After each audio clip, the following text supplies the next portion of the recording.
Welcome back to the Adam Bannon Cricket Podcast. Today on the show, we have a very special guest because we have a very special announcement. Guys, here, I am going to be partnering with Bolt Cricket here, the premier cricket brand in the USA. I have Dinesh and Arum, the founders of Bolt Cricket, and we are going to be talking everything cricket and their journey to grow cricket in America. Welcome, friends. Welcome to the podcast. How are we doing? Thank you, Adam. Thank you for the invitation. We're excited to be here. So I'm super excited for this. This has been incredible. It's been a big journey for me coming to the States and, growing cricket over here. Us coming together here and partnering is just the next step in this. And I'm super excited to share both of you and your company with everyone and USA and grow this thing. So one at a time, let them know a little bit about who you are, where you came from, how you got to the USA, and then we'll get into Bolt Cricket. Yes, absolutely. I mean, it's been quite a journey. Came here studying engineering, thinking about becoming an engineer, and being part of a community that was that we are seeing was in getting involved in cricket scene in California, and it's quite difficult to say. I mean, I was away, but then in the sense I was also very much close to seeing all the people around college who were bringing that culture by playing cricket around in the park, or in Sunday leagues or Saturday leagues that we would go and attend and play together.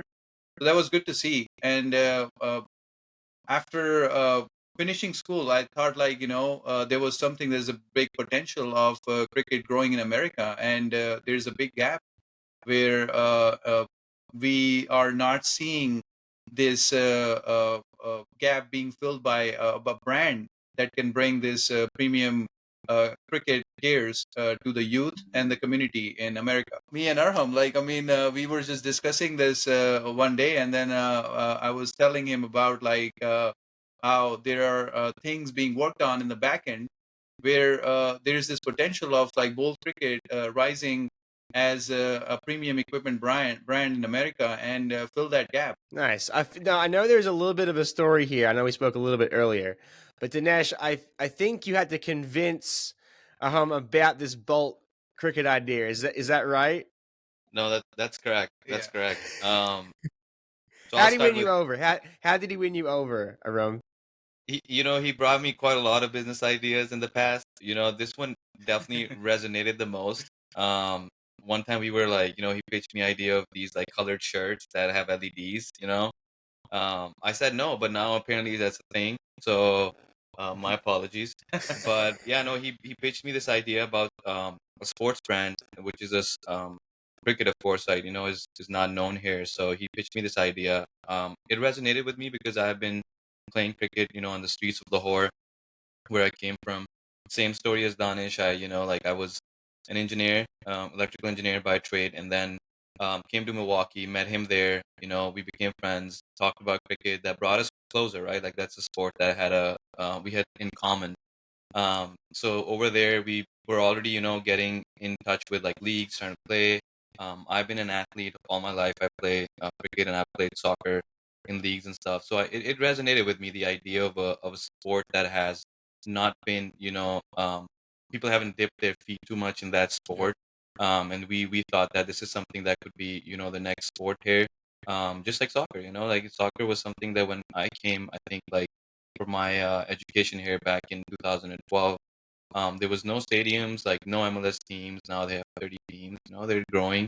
So there's quite a lot of, I thought, potential here, where both cricket could come in and fill that gap of this emerging sport and educate people on how what cricket is about.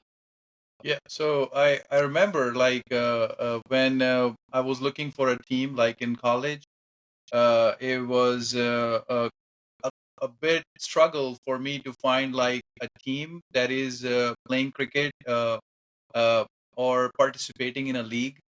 Then I found out about cricket clubs, and then I found about like oh yeah, there's NCCA happening with like 3-4 divisions, and we have a team from Fresno that actually participate in it. And I was like, this is a chance for me to just play some cricket, hang out with like some local community individuals, and then get to know them. And guess what? Like I found some amazing people in those teams who whom I got inspired from. Like, these guys are trying to play for USA, for big leagues happening in America.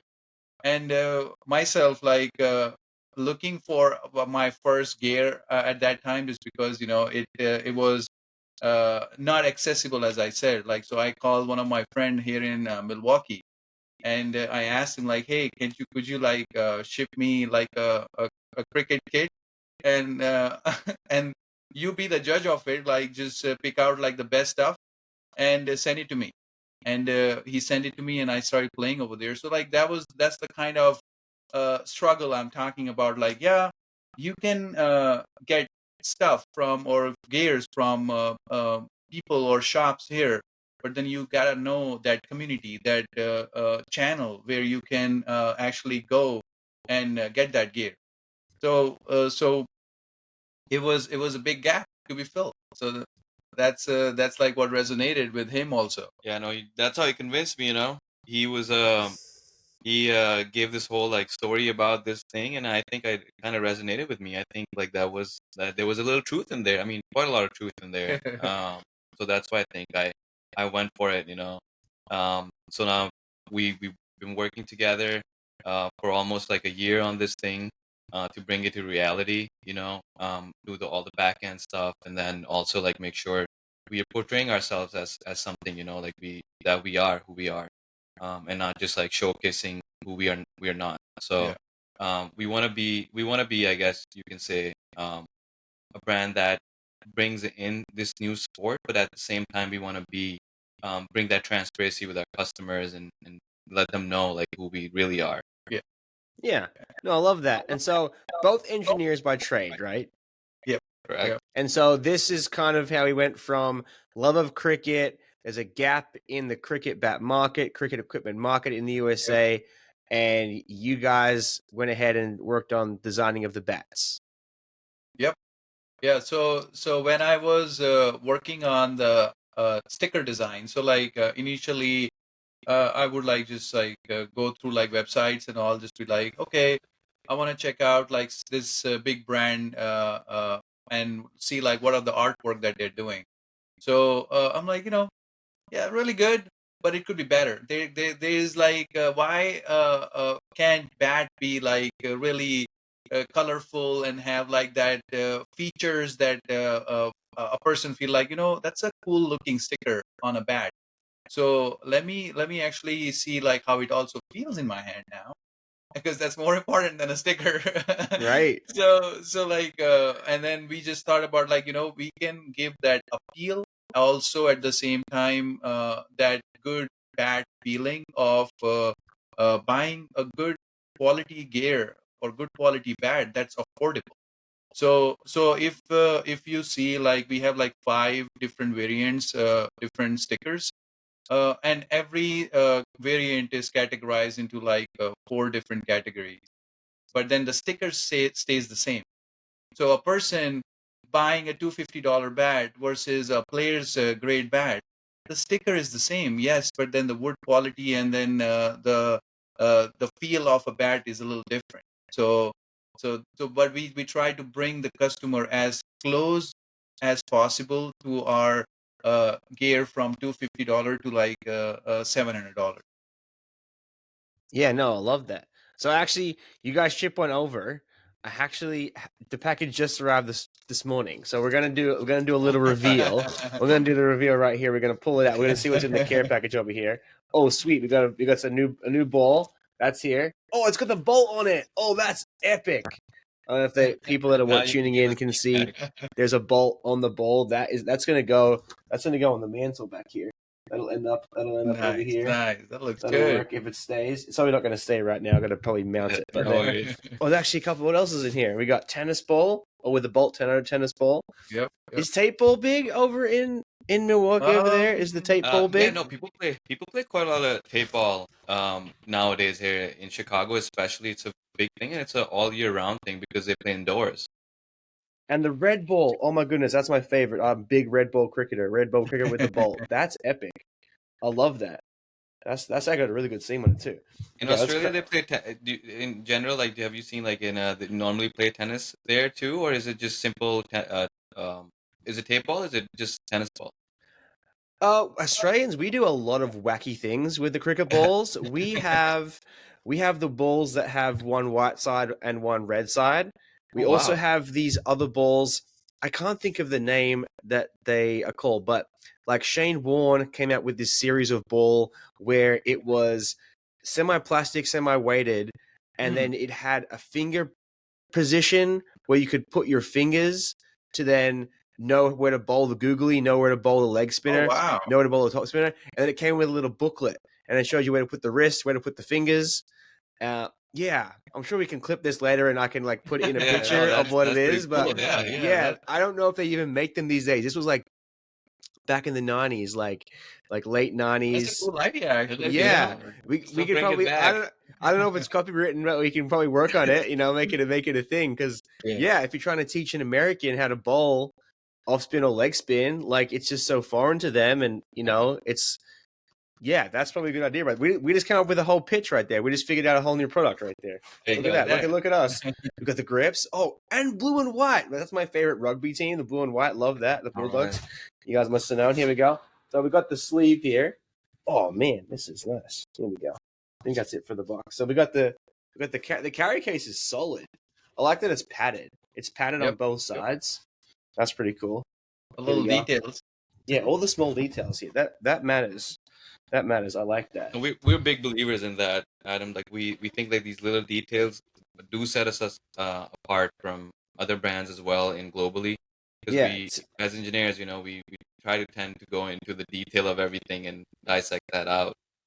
Yeah, to be honest, I've never had a bat bag that's had the padding in it, which is like that's really impressive. I like that. Here we go. Oh, we got the orange.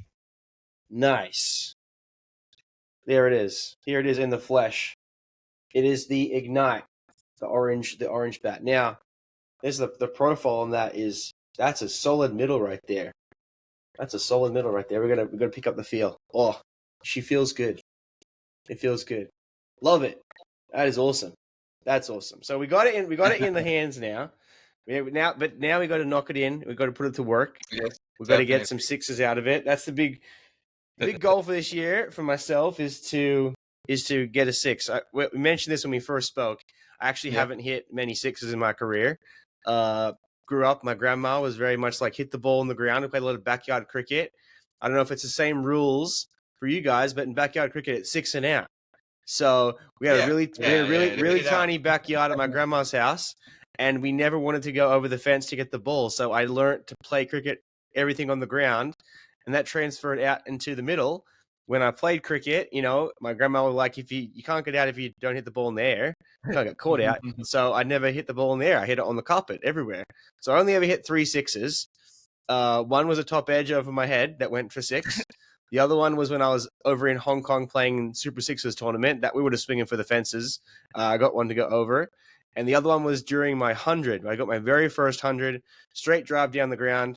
But that boundary was probably like 55 meters. It was very, very short boundary. It was Six very, is very six, you know. Six is Six. six. That's right. All 6 down. is a 6. That's right. Yeah. I mean, And I it's was like, grandma's backyard, or it's the 55-meter, you know. yeah, and because the rule is like did nothing silly to get to your 100. So I got to my 100, and then I was like, oh, I guess I'll try to hit a 6 now. I went straight deck over the bowler's head for 6. I'm like, cool, I did that. That was awesome. So what would you say is the biggest challenge for the both of you as a bat company starting in the US? What's been the biggest thing to overcome, and how has it been trying to build out a cricket bat company here in the US? Yeah, I mean, I think the biggest thing for us, I think, was educating people about cricket. When we initially started with bats, right, and then we have actually a whole lineup of you can see like that. That's our one of our kit bags. We got now helmets. We got bat lineup. We have some protective gear. I think like it was all most of it. The challenge was to educate people like what these things really are and needed for. What type of balls, what type of bats. Educating people about English willow, like for example, that was a very big challenge for us as well to learn the whole process of how willow works and how to source it, what a good English willow could be, what a bad English willow could be. I think mostly it was making sure that we kind of correlated like you talk about with baseball a little bit because there's a huge baseball culture here. And then we decided like we could educate people through that. I know I saw one of your podcasts too on how to connect like baseball with cricket. I think that's something that we as a brand also resonate because I think that would educate people faster. And then also educating them why the right equipment matters, like Dani said, right? Like why the gear matters to these people and these athletes. I think that mostly I would say would be educating about cricket, its gear, what it's used for. Yeah. And on the other hand, like the ecosystem here, I mean, like everybody talks about, like as Aram said, like basketball, NFL, and cricket is, I think, the largest sport being played all over the world, and so popular with like billions of following, just like literally in India. And the rivalries are on a different level, and you saw what happened like in the World Cup where USA beat Pakistan. Like that was a great achievement for Team USA. So, but then now, just seeing all of that's happening in cricket, and then how can we bring it to the people in college, in school, like in local community? As this, that's the biggest challenge. Like as Arham mentioned, like uh, a thigh guard. Like, why do we need a thigh guard? Like, what is a short square leg?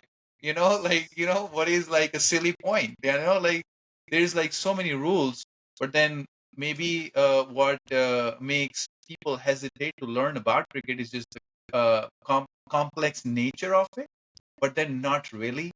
For a cricket player, I mean, I don't find cricket as very complex, but then maybe I just grew up playing throughout my life. So like, I'm just like, how can we translate to the general audience and break it down as you have been doing with baseball together, like as like, okay, let's connect a sport that is closest to cricket, and then make the general audience outside of our communities from subcontinent to learn about cricket here in America. And I think this is the biggest challenge, and also a biggest opportunity for both cricket to bridge that gap.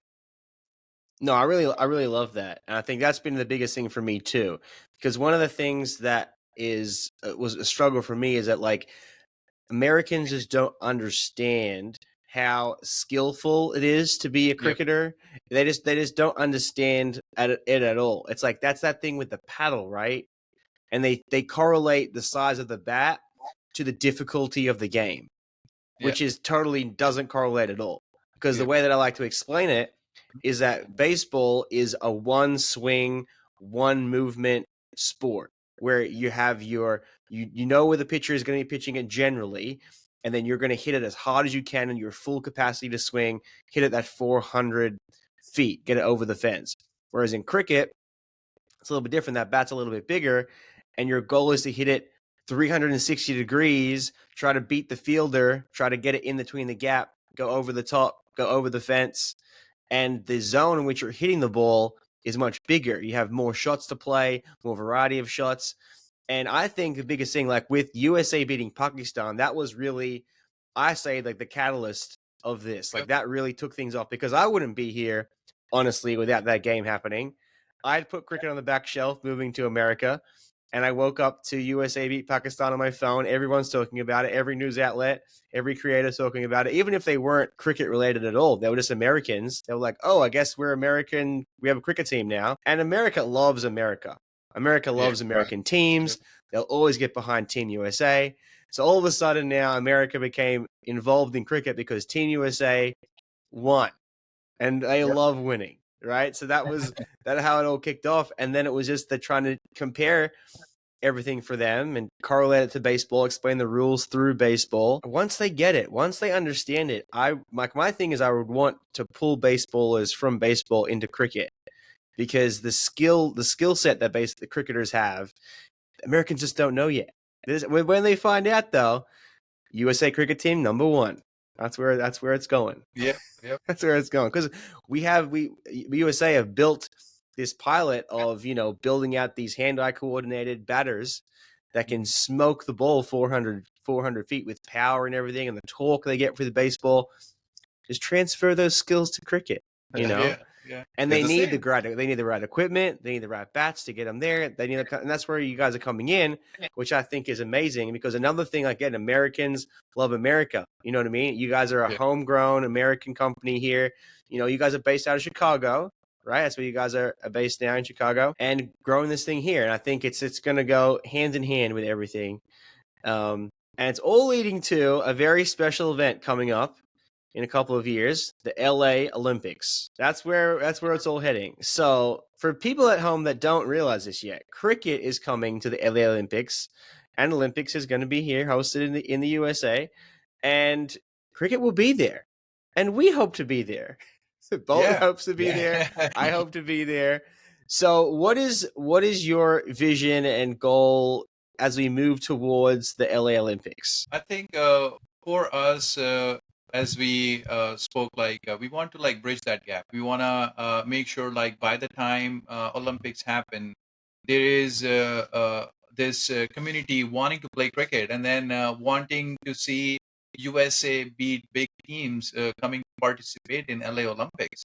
And we want to be at the forefront of it, like making sure like the kids coming to the stadiums and watching cricket like have access to the gears that they can, or if they want like some team jerseys, we could be there just to show like, yeah, we can give you all of that like through both cricket.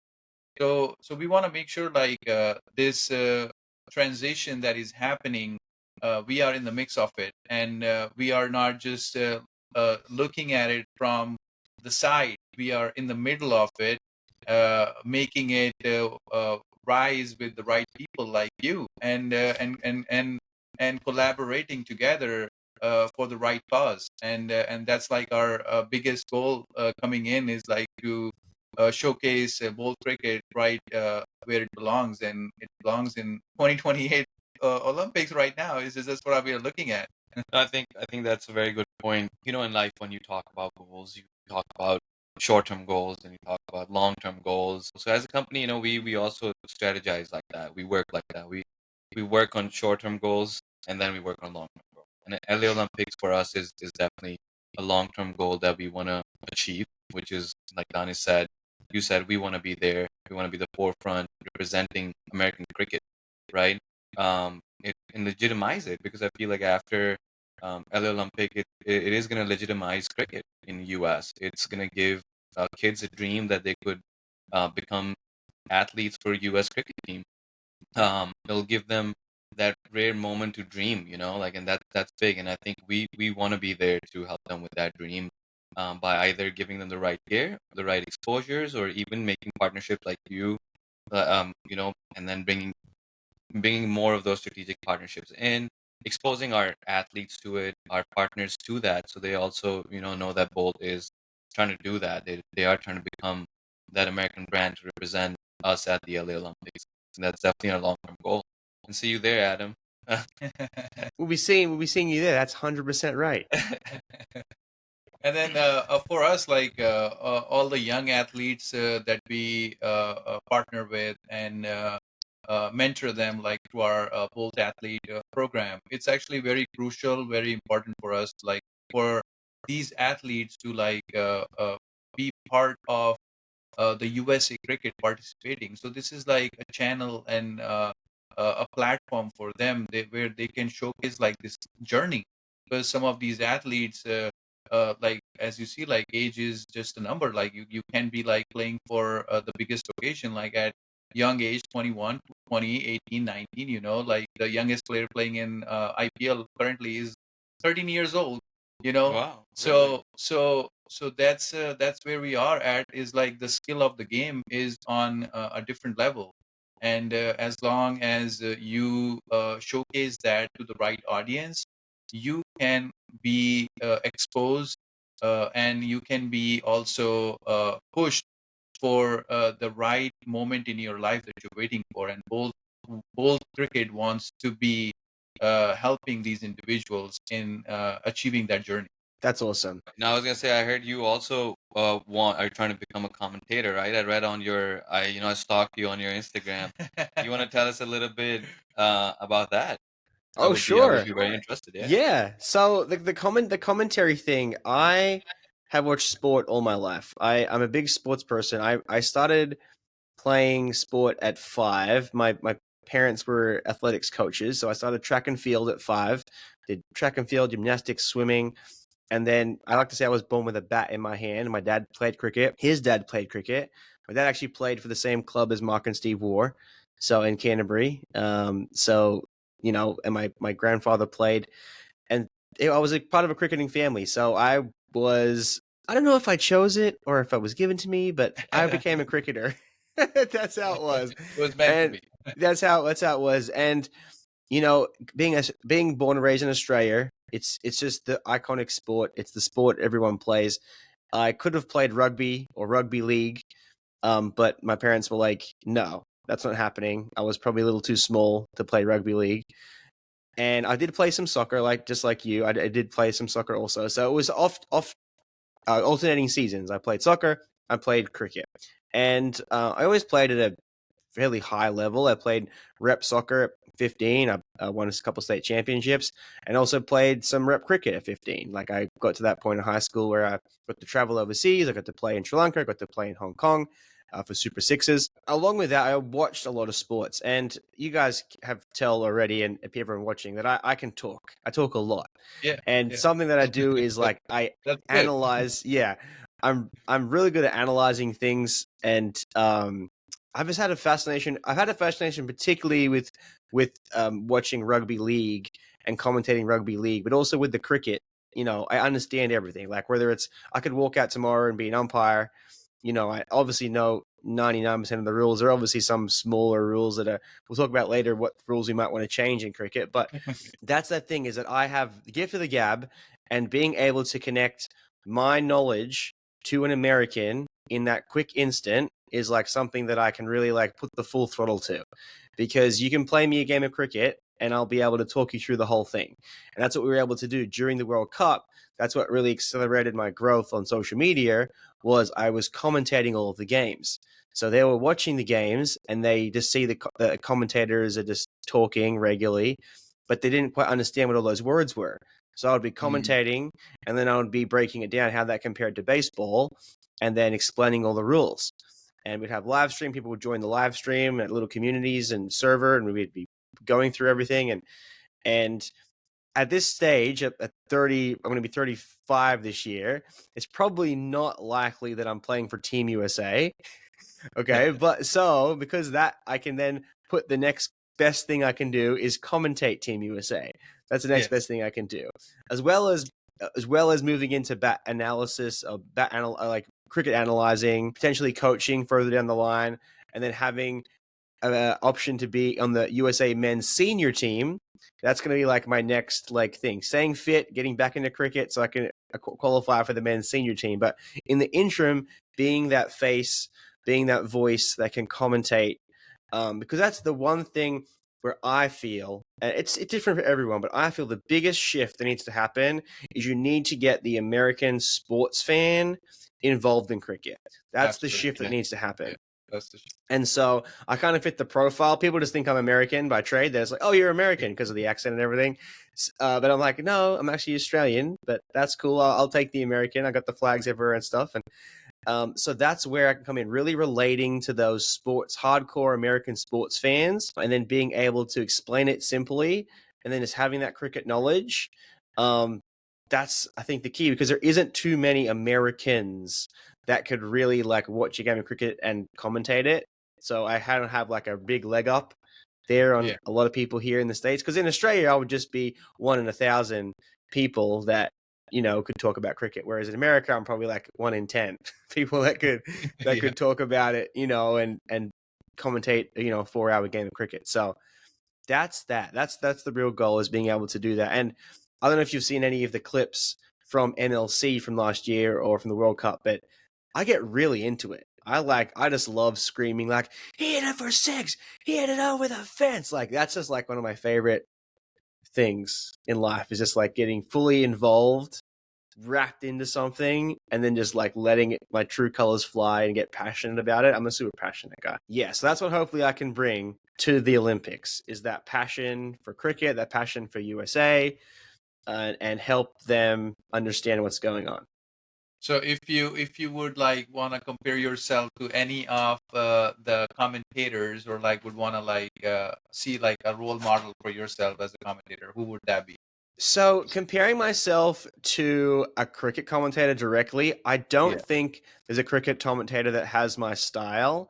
I kind of feel like I said, I watch and listen to a lot of rugby league commentary, and Yeah. also can do that quite well. They get super animated really quickly, right? You don't really see that too much in cricket commentary, where you get super elevated. It's more very, Very formal. Yeah. yeah, it's It's very, very formal, yeah. formal. Yeah, so that's the kind of style that I want to bring, is that kind of like off the cuff, a little rugged, little more passionate side, like you Yep. hear in the baseball commentary, in the football commentary, and the rugby commentary. Trying to bring that more American style of like, it's in the bleachers, it's over the fence, like that kind of style. That's what Americans like. They like having that peak, that real peak moment, right? And if you don't have that energy behind that peak moment in the commentary, it can fall flat, So I never want Americans to think that cricket's boring, and you never want it to be monotoned. Back again here at the SCG, it's 2 for no, I would say it's 2 for 22, like that in itself with its own iconic Richie Benno thing. But like sometimes cricket can just be, we're back at it again, and it's 3 for 127, and we're coming in from the rain weekend. Like that just can be cricket, but like that's not my style, right? You want it to be like super engaging. So I hope to bring my own flair to the cricket I'm looking commentary. forward to it. Yeah, Absolutely. that's the one. I would love to watch an MLC game like you just You commentating in it, commentating in it. Yeah. Yeah, that will be happening this year. I'll be back at back in the commentary, live streaming the games. MLC is coming up this year. This is exciting. We're into round 3 of MLC. You guys excited for the MLC season? Absolutely, Yeah. absolutely. I'm rooting for the Texas Super Kings here. Ooh, Super Kings. He What likes do you what do you got? Who are you going for? I think I'm going for the The New York. I think the New York one is pretty good. Yeah, I could go Wow. with the New York. Well, I we all I know still who haven't I'm. picked my team yet, because they're still initially building the teams. I feel like the rosters are getting better and better every year. Rosters are solid. Yeah, I mean, rosters are getting it's going to be solid every solid. Yeah, I mean the world class teams. The really amazing thing, which the Americans don't understand, is that the MLC, I think, is the league with the most international players allowed in it. So you're really getting this really big exposure to the best players in the world. Like I'm a huge fan of it, because you get to see, you got the Australians coming in, you got a lot of the West Indies in there, you got Rashid Khan from Afghanistan in there, you got people from everywhere, New Zealand. So that a lot of South Africans in there playing. Probably least represented is probably England, because they're doing their 100 kind of similar time. It's a very vast league. And then, not to mention that, but the USA players are world class players, and they're just like under the radar good. Under the radar good. Yeah. Like we beat Pakistan, and the big thing around that was,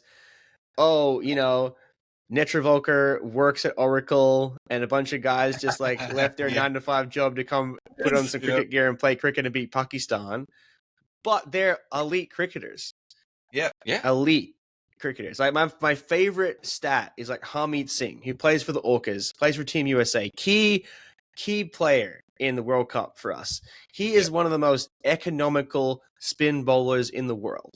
Like, he has an economy rate, but if you combine since the World Cup till now, his economy rate per over was like 5.5, 5.8 runs and over. That is amazing in T20 cricket. Yeah, it's incredible. I did a whole video on it. It's like it's fantastic. And That's what we're getting with this MLC is we're getting the international players introduced to the American players who are world class, and those world class USA players are now getting moved around the globe to play in these national leagues, like playing in the Nepal League, playing in the Mhm. Global Super League, and they're interacting with these bigger named stars that get to Yeah. go play IPL. They get to play nationally for their team and get, Border Gavaskar Trophy and play at Lords and all the big events that we see, and they get to rub shoulders with them. I think that's really cool. I think that's like the That best part yeah. about the franchise cricket is like being part of the same family, and having like different set of players that are playing in different regions, but then you also get to be mentored by each other, like because a player caliber like Rashid Khan playing in MLC and talking to other bowlers here could like boost that kid's confidence, like, and like really make him feel like that extra bit of effort that he put to play here at that level is making him play alongside a cricketer like Rashid Khan. So that itself like a huge confidence booster for these players. Yeah, I think like it's all about, right, like how do you become a better athlete by surrounding yourself with better athletes, right? I think that's where you said it right. I think when they get to see their routines, how they warm up, how they eat, how they talk, how they walk. I mean, that's very big for these athletes to see how these cricket athletes who play globally act, and how to mimic that to become better and better professionals. Better cricketers. So I think there's definitely a big like exposure here for the American cricket players to be surrounded by these big players who are performing at very high levels, and then trying to see and learn from them and take their advice how to grow from there. Cricket in America is not easy. Like pitches don't really favor the batters, and putting out a big total in a game here like is really significant. And we saw that like during the World Cup as well. Even like a 120 par score was a nail biter. So that's something that all batters from all around the world also got to experience. Like the cricket is challenging here in this region, and the the bounce and the skid on the wicket is a little different. So that was something that was very interesting for these global players to get used to, and be able to put up those big scores out there when playing competitive cricket. Now, in the IPL recently, the last few weeks, we had almost a 300 run game. We had a 285 run game. Poor I ballers. Yeah, I have a little prediction. I think we might get the first 300 run game in the USA. Oh wow. Oh All wow. right. Yes, and the reason why I say this is because I'm not sure if you heard the news, but the Oakland Coliseum will be hosting the first round of the MLC. Yeah, we did the hear the that. actual baseball stadium Stadium, Oh was no. home with the Oakland Raiders. Yeah, so it's just got announced the last few days. The Oakland Raiders home ground. Then it was the Oakland Athletic baseball team. They were there at the Coliseum. The Oakland Raiders played football, NFL there. Many other teams had been in that stadium, and they actually played their last baseball game there last year. So the MLC has acquired it to play the first round of the MLC. So they're going to play the first few games. They're going to be at the Coliseum in Oakland, and they're going to go to Grand Prairie, and they're going over to Florida to a ground over there. Looking into the Oakland ground, it's a very small ground. It's not the world's largest ground. So Hmm. doing the math on some of this thing, it's obviously it's 400 feet from home plate to the edge. So when you break that down, if you put the cricket pitch in the middle, that's only 200 feet Yeah. to the Yeah. boundary. Uh-huh. So the regulations say 59 meters is regulation for an ICC ground. Doing the math, it's pretty much going to be one of those boundaries. It would be on par to be about 59, 60 meters, probably like an average of about 62-meter boundaries, which are significantly small. It's one of the You should tighter you should bound. go you should go maybe like start counting your sixes right over there. I know. I think they need to get me down there for the opener and have Hamid come bowl to me and see if I can put him back over the fence because it's only Yep, got to hit at yep. 60 meters. Yeah, So I definitely. think that literally, if they add a rope, I don't know if they're going to adjust any of the boundaries or have a rope. Because if they add a rope, then you're going to minus another 6 feet. Oh wow. So Yeah. it could be very interesting over there playing at that stadium. There could be a big score there. I'm looking forward to I'm looking 300, forward to honestly. it. Yeah. That's my prediction. And then it gets chased. That'd be even better. Yeah, I think that the first round of the MLC we're going to get all 200 plus scores. That's my prediction. Is that it's going to be because the ground is because that like 10-meter difference. That's a huge difference. Like if It is. you get a top edge, that's now a 6 rather than being caught on the rope. Yep, yep. Because at Grand Prairie, when they play, sometimes they're playing on the outer pitches, and for towards the end of last season, if you played on all the way to the right, the leg side boundary just became like 90 meters because of. But if you played on the offside, it was a shorter, like 65 or a 70-meter boundary. So it makes a difference. It makes a difference, and I think they can get some big scores. That would be like quite a game to look Yeah, at. no, I'm looking forward to it. Perfect. So then the new goal is to bring a bulk cricket bat out to Oakland and get a 6. That's the new Absolutely. goal right there. Maybe we should then put the boundaries like 90 to 100 meters. You know, like just push it Right. far. No, To showcase that. the goal would be then to hit it out of the stadium. Yeah, Yeah. To go Yeah. over the bleachers, over the Coliseum. You know, First I ball to remember go over back the in the day, Coliseum. like they used to hit those sixes out of the stadium, and you'd be like, "How did he do that?" It's like 140 and then like 30-meter sixes. I think the biggest six hit was by Shahid Afridi. I think that's like the Yes, biggest. Shahid Afridi has the biggest 6. I just looked this Oh, up. really? Yes. Yeah, I didn't know He does that. have it. Quite a I That's think a he did put good- it out of the stadium. Yeah, he smacked it out of the stadium. He hit it right out of the stadium. And then number 2 is actually, I believe, Brett Lee. Oh, wow. Have you A seen that baller one? hitting a six. You have to watch that clip. It was back in the day where they had a bat with the carbon fiber backing, and it was against Oh, the West yeah. Indies at the Gabba, I believe. And Are you talking about the Kookaburra Beast? that could be it. Yeah, that could be it. Yes. Okay, yeah. Yeah. That was the bat. Like it has like the full sticker. Yes, the Kumar black- Sangakkara used to also play with that actually. Yeah.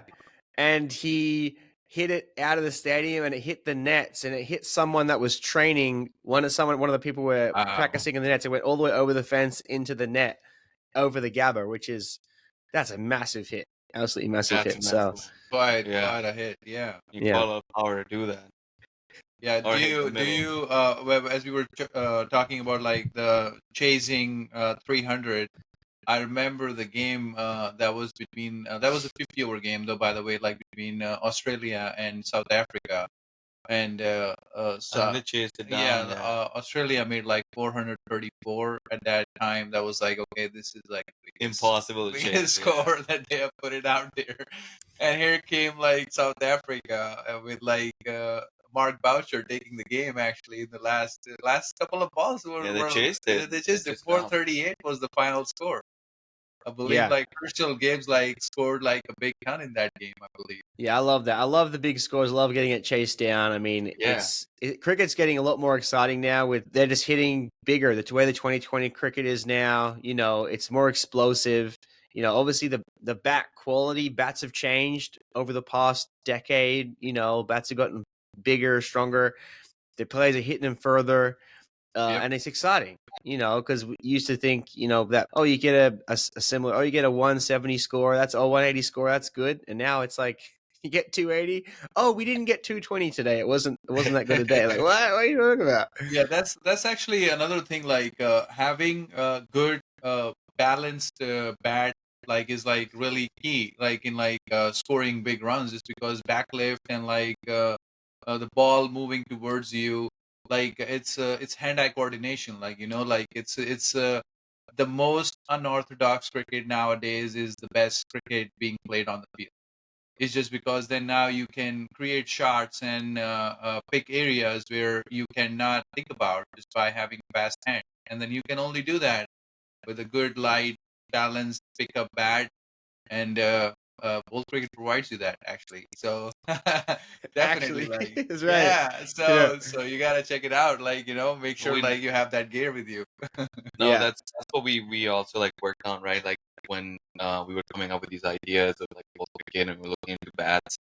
I think that was very like to kind of cater that fast moving pace of this cricket nowadays, right? Like we kind of catered our bats towards that because over here in America you see like it's 20 over 30 and max they're playing that. MLC is 20 over. So we wanted to like come up with gear and bats focused towards that fast paced cricket.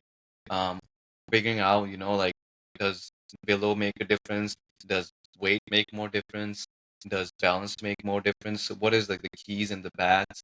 Um, like Danish mentioned, like having a good balance. We figured out that actually having a bat that could be less expensive, that below could be cheaper, but it could have a better balance, a better Better pickup, pickup. yeah, a Yeah. better sweet spot, and that's all you need when you're playing T20. You're going out there as an opener. You need a bat that could smack it out before the power play kicks in. So I think like that's what something we also like thought about, and we kind of catered our equipment, kind of engineered it towards that fast pace of cricket that's going on nowadays. And then somebody like texting you like, hey, I want like a 10 plus grains bat. Like they're thinking like having like a 10 plus grains bat that like automatically gonna make them like score a 50 or 100. You know, like yeah, it's yeah. just that Educating them, that's it's yeah, just like that that doesn't gap. matter. Yeah, because then in the end, how it feels in your hand matters. Like whatever, even like the bat that we provided you, we definitely feel like it's like the best bat, like, and is something that you would like. But then maybe that bat itself, you're like, you know what? Maybe I want like my weight distribution of the bat in certain areas, and that's like very important for a player. So when we like give our gear out there, like, and we're looking for that feedback from all our athletes and our partners, it's just because we want to curate to and keep making improvements in our bats and like what works for players here and what works for the surrounding field. As you said, like you want to keep hitting sixes and all. So maybe like having that like light pickup and all would help you like get to that position and had that trigger movement that allows you to like get into that position to hit it wherever you want. So that split second makes a very big difference. Oh, It's absolutely. also it's also Yeah. the profile of our bats. If you see like in America, the ball you said like kind of skids down, right? Yeah. So normally if you see a bat, it's a duckbill profile in England, Australia, where the weight of it's a little higher on the middle because the ball comes uh, full length or towards you a little higher. But in U.S. ball, they're pitching it right at your legs or it's skidding down. So the weight distribution of the bat, we kind of realized in America needs to be changed. The profile of the bat has to change a little bit instead of duckbill where your weight is a little more higher. You kind of bring that weight down in the bat. So when they're hitting it because ball skids down, at least they can hit it, they can score some runs. Otherwise, I feel like it was getting harder for some people when we made that normal duckbill profile here for them to kind of navigate through their games, and that's what we realized. We kind of engineered it in a way where our profiles are a little bottom, you can say a little heavy, Like a low little middle. low middle, you can Yeah, I say a would little say. low middle because that causes the ball to like because it's skidding so much, they can hit it easier. So that we made a couple of tweaks here and there, kind of got some feedback, and then we catered our equipment and bats around that. No, I appreciate the low middle. When we originally spoke, I shared a story which I share with everyone now. I actually made a cricket bat when I was in high school as a senior project. I did woodwork and needed a major project to do, so I ended up buying a full cleft on an uncarved cleft with the whole thesis on trying to make a low center of gravity, low thick middle bat because I played it on a cricket pitch that didn't bounce. It was a one oval that I played on my home ground, was notorious for the ball skidding on and not getting a lot of bounce. And like we mentioned, like most cricket bats, Australian cricket bats have that higher middle because the ball bounces a lot more. Or traditionally, it should Mhm. bounce more than subcontinent grounds or here the American grounds. So I couldn't find a bat. I couldn't find an off the rack Kookaburra, off the rack Gray Nichols that would be able to suit that had that lower center of gravity. So I ended up designing and carving and producing my own bat with that lower center of gravity, and ended up using that bat. That's what I went with. And then so coming here to the States, you need that, because you see that's probably the most kind of wicket that you see, is that ball just fuller length just skids on, and you kind of gets you undone. I'm Yeah. lucky enough at my home ground we have the synthetic with concrete, so that one does get up. But some of the Okay. games that you play on the Hessian mats, the clay and the Mhm. matting, yeah, you need a low center gravity bat. You need to play straight, because if you play across the line, you're out of here. You're bowled. See you later. When I scored my first 100, it was the same day I scored my first 6. But before I got to the 100, I had got to 99. So I'm a very superstitious cricketer. I'm sure you guys are too. We're probably Yeah. one of the most superstitious sports out there is cricket. Yeah. Which glove goes on first, which pad goes on first, what socks and shoes you're wearing, whatever. I had a couple of them. One of them was I didn't like to know my score. I didn't look at the scoreboard or want to know the score. And as I was an opening batter, and generally my rule was just make it to drinks. Sometimes I notoriously would get out the over on drinks, the over before drinks, and then they would call drinks when I get out. But this day when I scored my 50, I was still out. I was still on the field for drinks. So I didn't leave the field. I'm not going to leave the field. I want to stay on the field. I'm not going to leave the field. Don't want to see my score. Don't want to know how much I am on. At that point, I don't think I was even 50 yet. And then out for drinks, come on, get the 50. They do the clap. Okay, raise the bat. Cool. Keep going. As it progresses, I wasn't really keeping track of my score. And a ball comes down leg side. I go to turn it around the corner, hits me in the pad, and it shoots down the final leg. And everyone in the crowd starts cheering. And then the umpire comes out. He's like, leg buys. And everyone's like, you hear the crowd go, oh, you hear like, and they all, big breath in. And I'm like, oh no, I'm on 99. Oh no, I'm on 99. I didn't know I was on 99. And now I'm super nervous. That was the last ball of the over. So now I'm on strike for the next ball, the next over. And mid on was deep. And there had never been, very loud, running through the wickets, very clear audibles. It was the most awkward, uncoordinated run I've ever run in my life. It was just full outside off, and I just punch it to mid off. There's deep. He's mid off is halfway to the boundary, 3/4 of the way to the boundary. Yes, no, wait, yes, no, wait, yes, and I'm like stuttering, and Pete at the other end, he's like, just run. Just run. At least you made your 100, I believe. Yeah, so then I was already halfway on the wicket. I ran down and got the 100, and that's how That's I got great. there. And yeah, Yeah, usually So- it is like that though. Like somebody telling you like, hey, and it's a big superstition also. Like actually, we in the local league, especially like, hey, don't tell him he's on 49. Don't tell him he's on 99. And then somebody will from the team like, just stay there, one more run. And I'm like, oh my God, bro, you don't have to tell him. And then right away, like he just start now, like, He's like- defending the ball at like 99. Like, no, just play your game how you were playing. Oh man. So now I'm actually the opposite. Now I'm the 100% opposite. So I need to know my score so that I can kind of like calculate how I can get to the 50, because 2020 cricket's so quick. It's not like you're playing all day for the runs. You're going for it like the whole Yeah. time. Like my philosophy is I'm going to hit it with the intention for going to 4. And if it doesn't go for 4 and there's someone out the boundary, I'm just running a single. I'm not going to come back for the second. I'm just hitting it. It's going to go for 4. If it doesn't go for 4, I'm running a single. And so in the last game I played of the season, I was involved with the partnership. We put up a 157 run partnership. And I was into the last over, and I was on going into the last over. I must have been I was somewhere in the 30s, and they had no short fine leg. No fine leg at all. Everyone was like, we had a square leg, mid wicket, mid on, mid off, and then a sweeper on the offside. And I was bucket. It was a hot day. I was like, I'm not going to swing down the ground and get my first 6. I'm like, I don't think I can do it. I'm going to ramp. This is before Sammy Conscious. This is before the ramp became a big thing over here in America.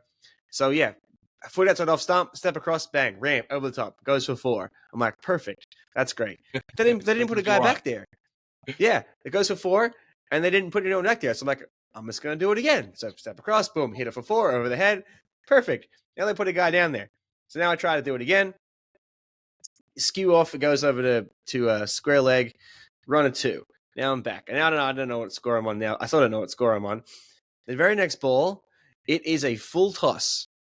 And it's straight out of the bowler's hand. I call an audible, and I'm like, straight out of his hand. I'm like, so I swing, toe of the bat, flies into the leg side, and it actually goes, because they moved the guy from square leg to fine leg, and so it hits the edge of the bat and it actually goes for 4. Umpire, I look at the umpire. I'm like, you gonna call it a no ball? Yeah, that's a no ball right there. He's like, nah, play on. Like, nah. Keeper's like, that's a no ball. The bowler apologized. He's like, sorry. You're right. Sorry. I'm like, yeah, I'm good. I just want the no ball called. And then I missed the next ball. Next ball's a dot ball. Next ball, I finish with a 2. Come off the field, I end up with 43 runs. So I could have, if they gave me the extra ball, would have got a free hit, and they would have had an extra ball. Wasn't to be. And I get off the field, and I go to the umpire. What was the go with that no ball? I kid you not, this is what he said.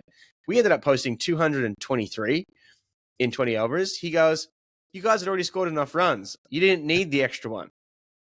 But that's the rule of the game. You gotta give the delivery bad. That's bad. But as it turns out, we needed it because we got chased down. We lost. They chased it down in 18.3 overs. They got there. Because we did need the extra run. We did need the free hit. Yeah. Was the wicket bad, or were like your bowlers were like really? I just want to know. It was a combination. It was a combination of just, it was really dry because we played on, that was a synthetic wicket, so it was true bounce the whole time. The outfield hadn't rained for months, so it was super dry. I was the one that personally put out the boundary rope. I put the boundary rope out. So everyone's like, how big were the boundaries? I'm like, well, I paced them out. They weren't that short. I paced them out. We play on 2 like flag football fields. So like the boundary is the line for the flag football field. So that's like a decent size. And then I went like 80 paces past the stumps, and then that was where I put the mark. And yeah, that would just, runs were scored that day. There was some runs that were scored. So yeah.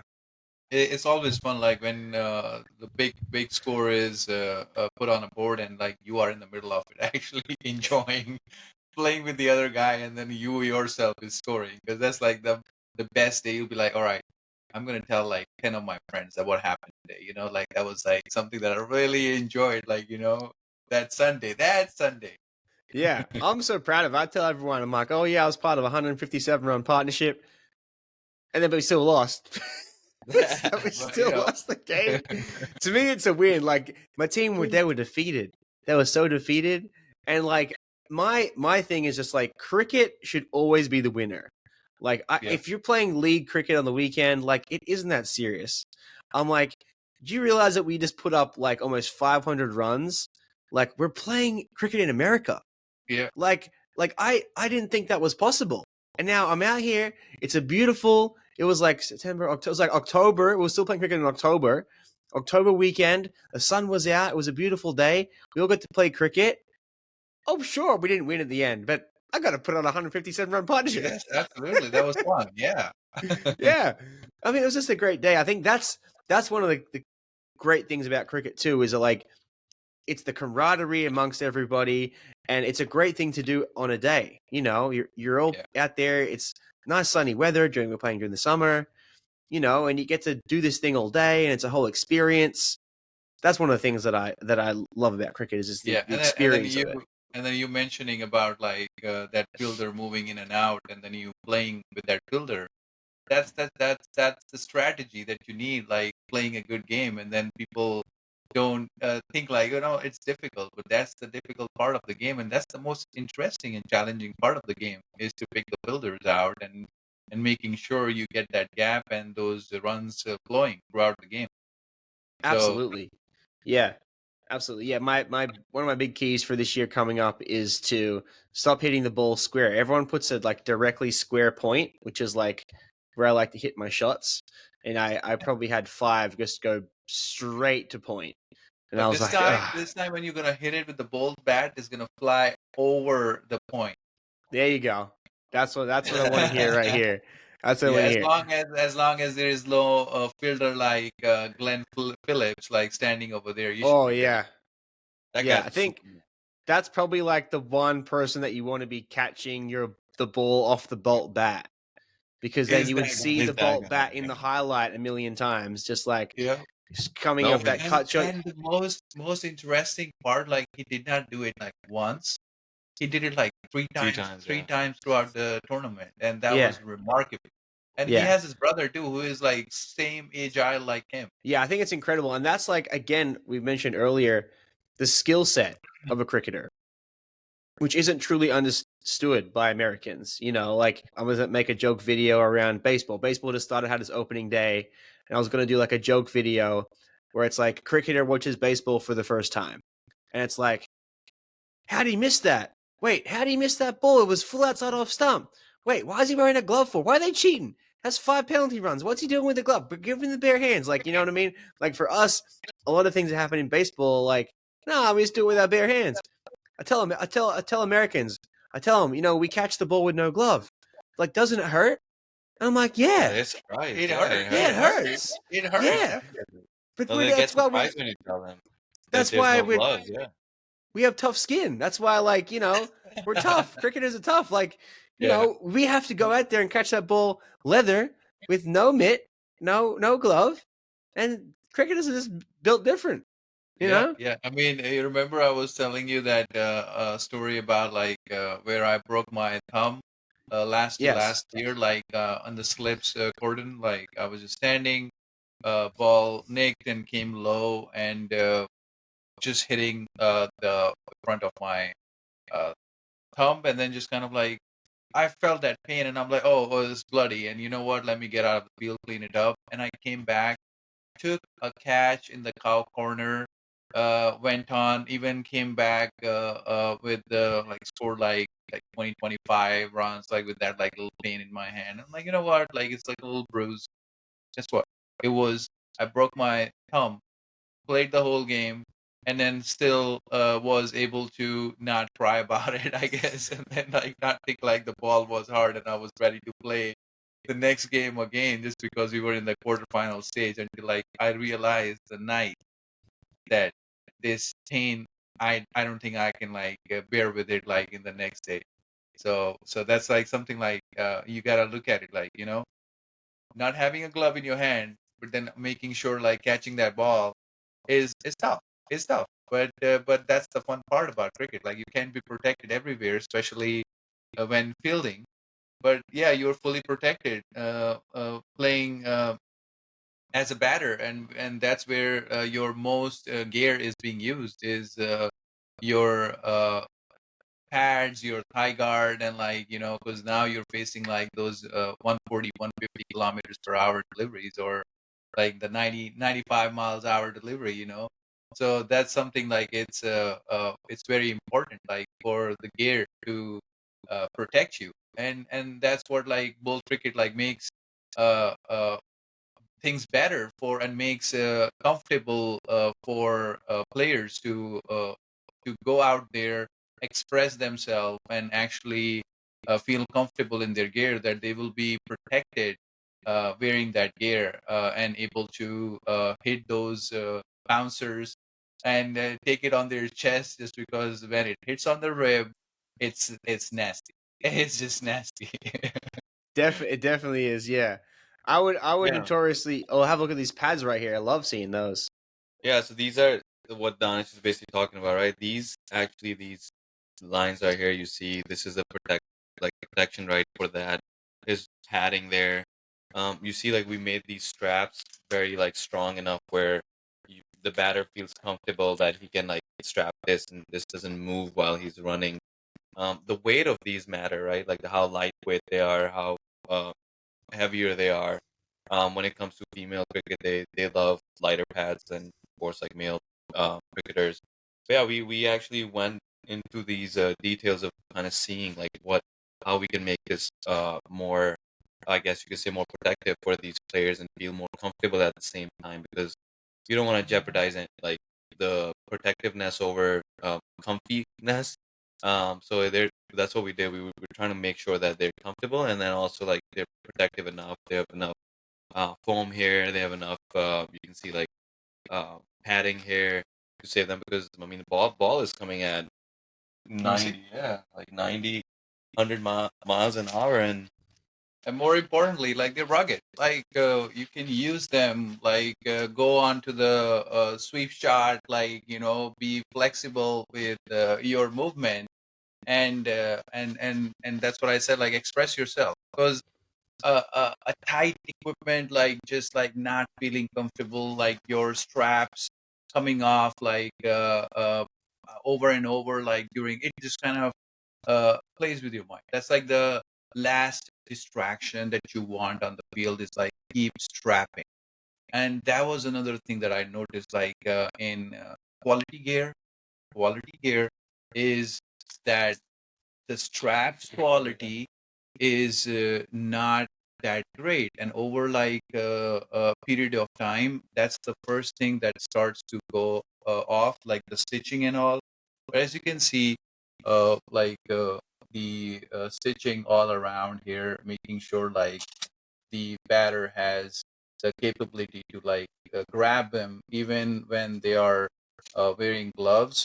And then the comfort here, like making sure like these meshes can allow you to also like breathe in there, like kind of like just like you'll be sweating over there also playing in the hot humid days, so you want to make sure like you're comfortable and you can carry on throughout the game. The one thing I'm noticing from the pads as you hold them up is that little bit of a flange on on one side, like where your hand is, like it flanges out a little bit, like at least you've got a little bit extra protection right there. Yeah, oh yeah, yeah, yeah. There is a little plan. You're Like if you right. yeah, come yeah. down, On the like front side. if you come down, bring your left hand down a little bit. No, like where that middle strap is, right there, middle strap. Because like traditionally, like when I had pads growing up, it was there straight. But Yeah, you right. have a Yeah, little bit of curve on one of the sides. Yeah, a little bit of extra padding on that. yep, yep. Yeah, I like that. Yeah, I And think we'll send you one so you can inspect it and give us yeah. feedback how to make it even better. You know. Oh no, I was just gonna say I'm excited to practice getting down on one knee, hitting some nice slug sweeps with the pads.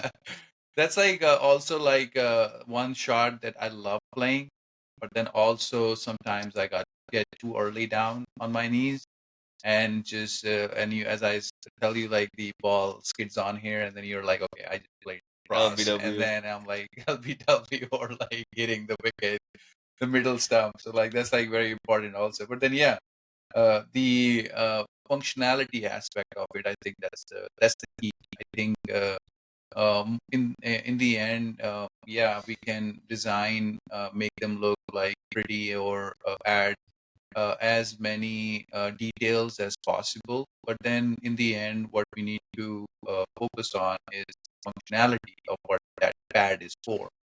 And as we are keep improving the designs and keep improving our products, we want to make sure like we tailor it to all audience, not just like men's, but just also for like junior cricket players, also for women cricket players. So like we have like all these like great exciting products and news coming in coming months, or so that we can showcase like what's is been cooking in behind bowl cricket's background. Like that's like we have been always working, making sure like the right gear is out there, and we're not hesitating in that.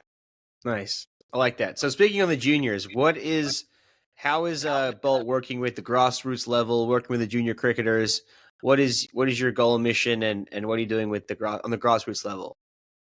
So for us, like the most important thing, I think, finding that talent. I think there are a lot of individuals here where, like for example, like a person coming from subcontinent, or from uh, Australia, New Zealand, like they play cricket a lot. They come here, but then yeah, as you mentioned, like, oh, I'm 35 and I won't be able to become a United States cricket player. But then your kid, you would want your kid to participate and compete, and then being able to represent USA at that stage. And then the dad sits on the side at that point, and then the coach comes out, and we have been noticing these a lot of individuals around us. There's a big community of dads pushing their kids to showcase their skills. And when we are reaching out to individuals uh, representing Bolt Cricket, we always talk to them like asking them, "What is your ambition?" Like Bolt Cricket put that on the side burner right now, but we want to know how can we help you, like to make sure like your hard work pays off and you are being able to participate in the right leagues or get in the eyes of the right coaches. Uh, so the individual that we currently brought on board, Kevin, his dad is working really hard with this kid, and then making sure like he has all available gear provided to him. So he has set up like a little net in the basement, and he like shoots like these quality videos with him, and then shows him like not just or teaches him not just like hitting the ball, but then the cut, the defense, the paddle sweep, or like all those shots. And like these are the skills, like, and these are the bonding moment for a little kid that he would like always cherish. Like, yeah, I was growing up and wanting to be a cricket player, and then there was a brand that came in and then made me feel confident and provided me all the gear that I needed and helped with my dad's goal to come true. And that would be a biggest achievement for both cricket, and that's the type of individuals we're looking for, who are having that kind of dedication and passion to show like what they want to do for United States cricket. Yeah, I love that. And so along with that, with the equipment evolution that you guys are creating, women's cricket has a little bit of a setback here in the States. There isn't really women's cricket products specifically with their direct size and weight that needs to be set up. Bolt, you guys are developing Yep. stuff for the women's game, correct? Yep. No, correct. We thought that we're an inclusive brand. Like we don't want to just be a brand that shows male cricket. It's a male dominant cricket is a male dominant sport. Everybody knows that, and we don't want to showcase ourselves. Of course, just doing that, right? We want to change that perspective of people here. And you're right. Like the women here, we talked to this father of under 19, I think, female athlete for U.S. He was asking us um, how does my daughter get the right equipment, the right weight, the right sizes? She has to wear men's clothing, she has to wear men's equipment or youth equipment, and we saw that. And in order to become inclusive, we're working on that aspect of it in the background, and we're manufacturing. We're getting feedback from these women who want the right equipment and see what we can improve and how we can bring that equipment to them. Yeah, I'm excited to see when that all gets launched, and be good to roll out the Bolt across the board for everybody. I'm excited to get a hold of your keeping gloves. That's something we Yes. discussed earlier. Yes. Is the keeping gloves and working with you guys to make that, because that's what I said. I kept all my life, and one of the things that I noticed every time I used a pair of gloves is that there is like a weird, I call it a tile, that kind of goes across the palm of your hand. So um yeah, if I was like in my head, if I was ever to design a pair of gloves, it would kind of like lose that feeling there. Yeah. So it was a little bit more. You could kind of like roll your hands a little more. So I'm excited to get a hold of all your gear and give that a go. So you're gonna see that from me over here soon. Absolutely. Absolutely. Maybe we can run some sort of uh, like giveaway where we are like Through you, yeah. yeah, deciding on like what type of stickers we should launch for the junior gear, or what type of stickers or designs we should come up for the women gear. And that could be like a little bit more engaging for people to provide their feedback, because we just don't want to limit by certain colors. Like we have like our brand colors for sure, but then as we are very bold about our choice of colors and the gear that we produce, we want to make sure like it's vibrant. It's something that you want to use and enjoy. It's like your iPhone in your hand, and make sure like you're showcasing that like product and having that enjoyment and feeling of excitement like using. Yeah, I think that's probably the biggest thing I noticed. Like when just picking up the bat, like from everything from the stickers to the quality of it, like it almost it's like feels more than just a sticker on the bat. Like I feel like it's its own work of art. Like everything with the whole way the whole bat You is. know, I think we have names for them yeah, too. yeah, If you see our website, we actually came up with these like I think Ignite is. I'm not sure what Ignite is, but I could yeah, probably yeah. check. But But it's like so we have like Blitz as a cool finisher. We have personalities we have next to these. personalities These link to associated with For that. the the bat. bats? Yeah, and that's how we like also like keep it like also like more engaging with our audience. Is like we when we represent each bat, like there's a flair to it. There is like a character to it. And even like our athletes when they talk about it, like they're like, oh yeah, the Ignite bat is like light and pickup and has that. Like, I'm like, yeah, yep, It's yep. called a game changer. We called Ignite the game changer. The game changer. There you go. I love So that. I think we have a boundary blaster, a game changer. Um, then we have a cool The cool finisher. finisher, yeah. That's the Blitz. The Dominator. The Dominator. Dynamo is the Dominator. The Dominator. Blitz is the cool finisher. Titan is the Pro Stroke Pro. Oh, sorry, the Pro Stroke Pro. And then Thunder is the Boundary The Blaster. Power Stroke Pro. Yeah, sorry, Power Stroke. Yeah, the Titan is the Power Stroke Pro, and then Ignite is the Game Changer. So we kind There of you wanted to go. bring that, like personalities to the bats. If Adam wants to be a game changer, then maybe Ignite resonates more. I mean, we want them to pick their according to their personalities. Like if you're a Boundary Blaster, you're an opener, right? You can be like, oh, I resonate with Thunder, right? And then if you're dominating personality, maybe you like Dynamo. So we kind of like came up with these names to just kind of give them personalities and make sure their customer and user feel interactive. They feel like it's theirs. And Like there's like this one thing I always think about. It's just like why can't we just like the inner kid in me like always tells me like why can't I like just come up with a sticker that has like Goku on it or like a Dragon Ball Z theme with like yeah, it could be like looking like a really cool it's sticker, actually a but good then the idea. wood itself like it's just like adds like that character, that feeling, and then we can just call it like whatever, like but then here's that cool feeling. Yeah, I want to just like same as like I want to wear like a Dragon Ball Z shirt. Like okay, I want to have like a Dragon Ball Z bat. There you go. I love it. That's like This a this is fun a theme, very yeah, with this is that. a very Dragon Balls. This is a very Goku bat. It is, yeah. I actually for I had to recently I was asked what TV movie character I would recognize myself as, and I said Goku. That was who I would resonate with as like I'm like a defender of like the truth, but I'm also gonna like let you live, and I'm also like Yep, gonna yep. Kamehameha, like how passionate I am. Like I'm a Kamehameha kind of guy. Actually, at one point, I used to have hair that was like Goku's. Like my hair gets Oh wow. super big, a big afro, and then I just Did let you it have go. like actually like going up?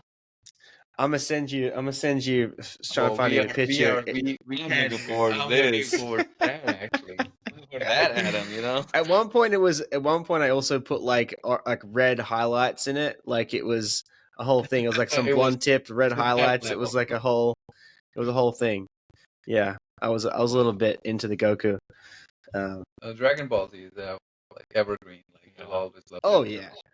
Yeah, no, it's fantastic. So, what's on the radar for Bolt right now? What initiatives are you running, and kind of like what's kind of on the horizon for Bolt coming up in the near future? I think like we saw that in order to get out there the word for bold, like we need to do some community events and some community efforts. We can't just be out there selling product because that the doesn't showcase our picture of the brand, our mission, vision of the brand. So we're trying to be more community oriented, right? So we came up with these partnerships with you can say leagues and clubs who are local. We have in Chicago, I can give you an example. We have Milwaukee cricket happening hour and a half away. Then Chicago is a big cricket hub here. So what we're doing is we're partnering with these local leagues and also giving them the exposure of social media. That's only one aspect of what Bolt is doing. For example, like we're partnering with them and we're doing initiatives like, for example, your league might have a MVP, most wicket takers, highest scorer, a fair play award for the best umpiring, um, and things like that. Like we're coming up with these leagues and we're partnering with them. We're not just supplying them equipment, but we're coming up with initiatives with them to like give that incentive to them, so they see us as that community perspective where we're coming in as somebody who's not asking too much, from them, but we're giving more out currently. So we're doing that on the grassroots levels. We're going to these leagues where we're trying to explain them what we're trying to do with these initiatives and why these initiatives are good for them, not just good for us, because we have to show the value, what both brings to them and what the value they're getting out of it, which is a major aspect also, like giving these leagues, educate them how to make their league better. For example, these referees out here, I went to see his semifinal, and and they were playing, right, a game, and then the ref is somebody who's from the other team, doesn't have a clicker, um, is now wearing a umpiring It's like a uniform, white ball game, and white he's and wearing wearing a a white white shirt. shirt, Oh wow. and then like he's like recording the score on his phone, like he's distracted, and like all these initiatives, like bringing for example clickers in for these umpires who are out there, bringing some like penny packs would be it, right? We're giving like that out as an incentive for our umpires. We're trying to like actually also have partnership with coaches. So the coaches, how they train their athletes, how they do that, what their process is, how give them credibility, like through them. If a pro cricketer is being made, how Bolt comes in and partners with them and kind of takes that, gives them initiative of, could be anything, could be incentive of your sales, could be just giving them social media exposure, giving them that credibility that, hey, like athletes are being made through you. Same goes for academies. We're trying to partner with academies where we're trying to give them that equipment that could help them improve their academies. Um, Maybe down the road, we were also thinking that we might, start thinking into like bowling machines. I mean, Yeah. there's no facilities here that have like those automatic bowling machines that we see in Australia, in England, in India, Pakistan, and like more countries that are developed in the cricketing world. And in US they don't have that. So we're trying to come up with these initiatives with academies who are trying to build from ground up, how to partner with them and educate them how we can improve their academies. So not just the social media aspect of it, but also more like community incentives to make sure that they don't think like we're coming in and all we're here is to like squeeze them out for money and sell them equipment. Like we want to stay away from that whole image. I think that's not who Bolt is really. Yeah. So for us, like as Arham mentioned, like adding value. So like adding value is like quality kits itself is adding value. You know, having the right fit that fits the American audience is the right value. You know, you can't have an Asian size being worn by an American size, because then the size would be tight.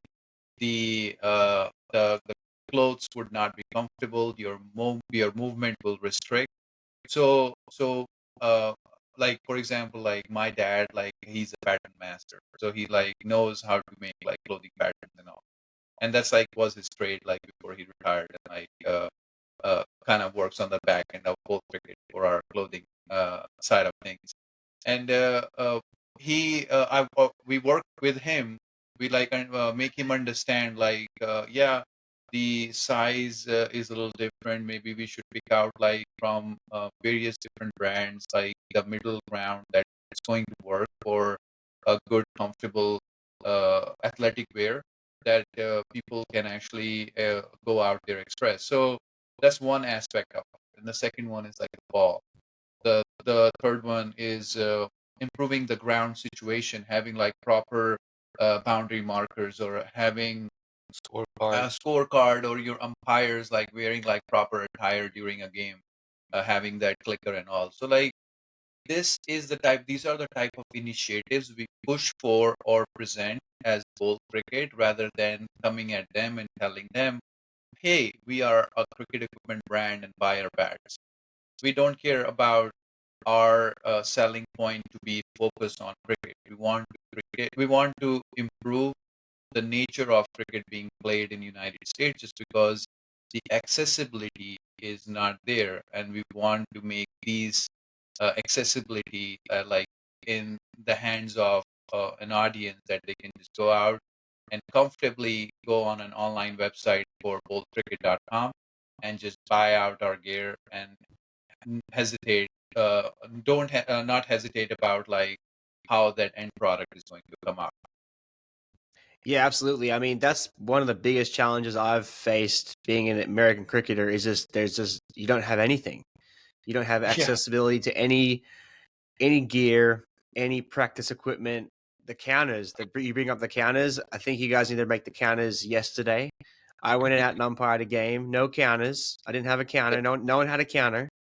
I was the only one that was, most qualified to go umpire. And literally, I took out I had a pencil and a paper, and I was counting on my hands, and then I'd write the score down at the end of the over on the pencil and pad, and then that was how I was tallying the score. Yep.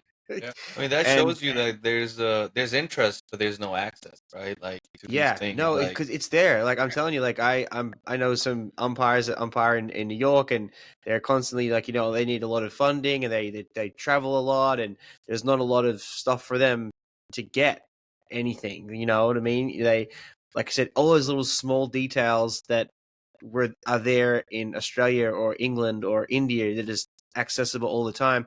One Yep. thing I was thinking about was a slips cradle. Like every ground had Oh, every team that's a has a big slips one. cradle, right? Yep.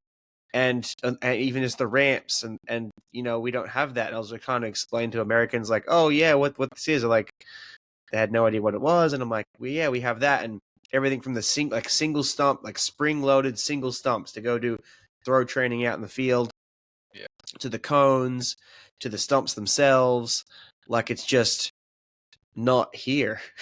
It's just Yeah, even yeah, even with absolutely. like we I think you could actually, that's like a good a video idea for you actually. You can like bring a baseball athlete out there and then put a stump out there in the middle of the ground and then ask him to actually hit the stump, and then you try with the baseball ball and a cricket ball, and then I you do like your that. throws. You do your throws and he does his throws, and then he's an athlete and you're just a amateur player, and then let's see like who hits it most.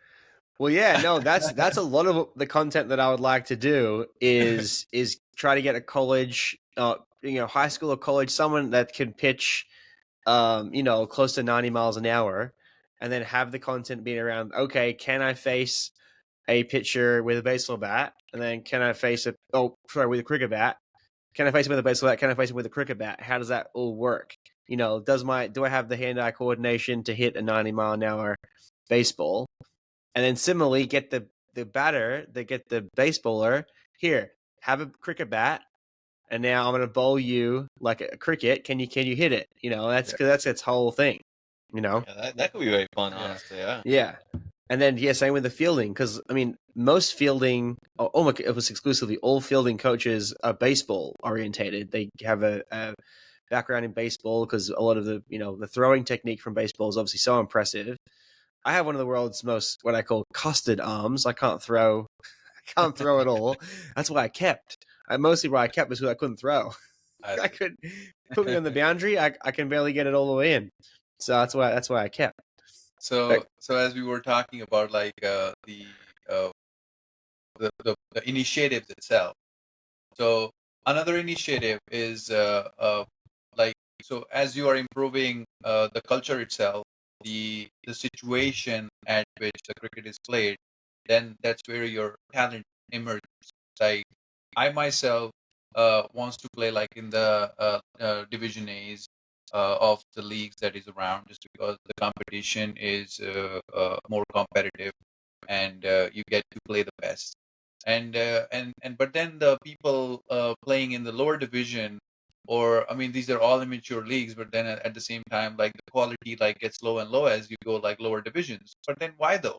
Why can't like a lower division cricket player have same fun, enjoy the same cricket with like that kind of nature, and then that encourages them to go to the next level, play for minor league or play. So these stats matter. whether you are at that lower level of division D or C or B or A. So that's what like bowl cricket does, is like these initiatives itself, like these picked out individuals, now they're no longer in that little box of division D or C. Now they are on a bigger platform that bowl cricket provides, and then maybe the division A teams can scout that individual and bring him on board to be their next fast bowler or like their opening batter, because he has that technique to play those fast deliveries and or bowl those yorkers as a fast bowler. So we are like, really, these initiatives are not there, and we are making sure that these platforms that we are opening for the individuals, for these players, they utilize them. It'll be like simple awards, right? We're trying to do these initiatives for these leagues. We're trying to give them some bold, bat, gloves, kind of like just give them that confidence in themselves that there's somebody behind you, backing you, improving you. Same goes with jerseys. He has a good point that we now, we're supply these jerseys to these leagues, but there's quite a lot that takes in the background, right? We necessarily do all the designing according to like bold brands, colors, what hits, what doesn't hit, and then we present them, right? And that's, I think, like that's the hardest thing to do, is like coming up with these initiatives, but also like making sure you're not losing your track for what the brand needs to be. Like for example, like we're supplying cricket kits to this league in Milwaukee, in Chicago, but we don't necessarily be like, okay, he plays in grade A cricket or division A, like Nana said, so he should get a better jersey. He should get like a better balls. He should get like better bats. Whereas if somebody who's playing Milwaukee in some division or some Chicago Division D, like they should be getting a different type of kits, different type of balls. So we want to keep that standard there with the niches as well. We don't want one league to think that we're preferring the other one because they're better, or one player to think that we're preferring the other one, because we want to keep that standard of incentives for almost everything as a bold standard, you can say. So we can push that, because I think through these little initiatives, we have seen how it makes a difference for our brand. It gets it out there in the public. It gets them talking about it. Um, like you said, from stickers to balls to bats to jerseys. We want to do that. We want to give these initiatives out, even though as a company, as a startup, it takes a heavy toll on us, because we're giving out so much free equipment just to make these partnerships, right? And we're trying to give these incentives out for free because we wanted our equipment to be out there, and we want them to know what Bolt really is and what it's doing. So I think like we're working, like we're working with leagues, we're working with athletes, we're trying to work with coaches, like you said, and umpires, to see what they're missing, and then maybe come up with incentives for them down the road. But we'll do plan to like encompass that all. Yeah, I know. Definitely, the first thing would be the counters. I want to see Yeah, a no, nice 100%. a nice bolt counter, Yep, little yep. little lightning bolt that ticks over. Sticker. That's yeah. It can even be like a lightning bolt shape, and then that's the one, a That's circle on actually a one good side, idea. circle on the other side. I think I know I would pass on that, just because it has to be more ergonomic. To my engineer in me, like, is just saying like it has to be ergonomic. Maybe like the bold shape, but ergonomic. Like the clicker Ergonomic. or the Maybe it is an ergonomic shape, but then it has like the bolt, like little bit of outline in the center. yeah. Yeah, maybe. We Well, gotta make some of them we'll consider. memorable. I'll draw up a few sketches. I'll Yeah, there you send some go. There There you you go. go. That's what we send need. something over. Okay, we're gonna come into the rapid fire end of this. We have some cricket rapid fire questions. We're gonna get some of your hot takes and little things here. We're gonna run through them. So, if you could pick two openers to be in your dream team, who would they be? You want to So go first, or you want me to go first? yeah, let me. Oh, you go first.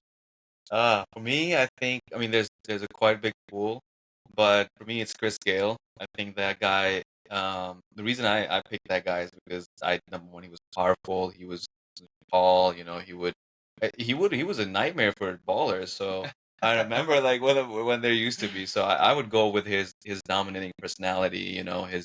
His strength. I think was very big key for me as an opener. You gotta have that start.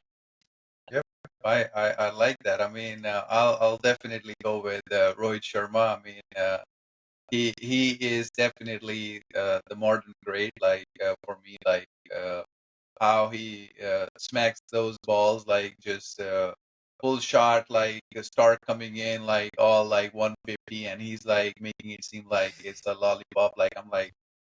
Like this guy is ruthless. Like he single-handedly made the World Cup final like look like a piece of cake, and then it was just something like I see like he is the individual who has scored two double centuries and has grown as a cricket player like like in recent times, like is considered like I think like third, fourth, like highest run getter like around the world. So like for me, like Rohit Sharma. What about you, Adam? There you go. My two, I'm going to go with probably my two favorites. I was trying to think of a right hand, left hand combination, but I have to just go with Matthew Hayden, who's Oh who's yeah, Matthew. my favorite opener, He and was Adam lefty, right? Gilchrist. yep, yep. Lefty, yeah, Yeah, and Hayden was Gilchrist. Gilchrist opens in the ODI format. So if it was ODI game, I would be going with Haydos and Gilly.